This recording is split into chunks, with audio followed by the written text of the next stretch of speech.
त्या रेसिपीला आपण बनवूया कांद्याची भजी। ते कुरकुरीत बनवण्याची मी एक तुम्हाला सोपी ट्रिक सांगणार आहे। तर असे 5-6 कांदे मी पातळ अशा आकारात भजी होतील। तर चला आपण भजी बनवायला घेऊया। आता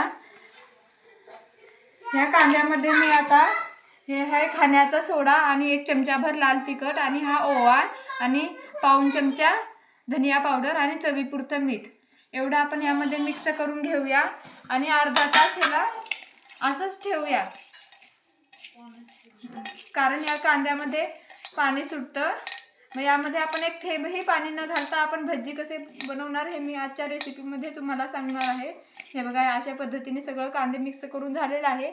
यावर मी झाकण ठेवून एक अर्धा तास ठेवणार आहे। बघा आपला अर्धा तास आता झालेला आहे। तर या बघा या प्रकारे आपले कांदे नरम झालेले आहेत। हे बघा आणि पाणीही सुटलेलं आहे याला। आणि यामध्ये मी आता थोडीशी लसूण ठेचून घेतलेली आहे ती घालत आहे आणि त्यानंतर पीठ थोडं थोडं करून मिक्स करा या कांद्यामध्ये, कारण आपल्याला ह्याच्यात थोडंसंही पाणी घालायचं नाहीये। बघा अशा प्रकारे बघा या प्रकारे पीठ छान मिक्स करून घ्या। यामध्ये पाण्याचा वापर थोडासाही करू नका।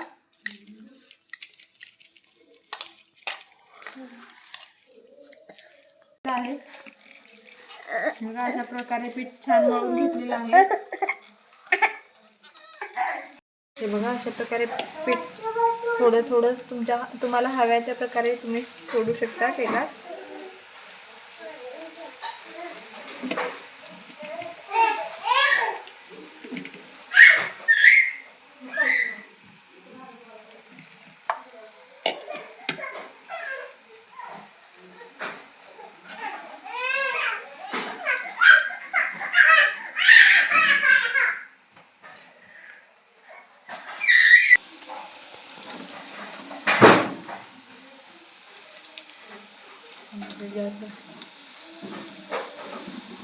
बघा अशा प्रकारे तळून झालेले आहेत। हे बघा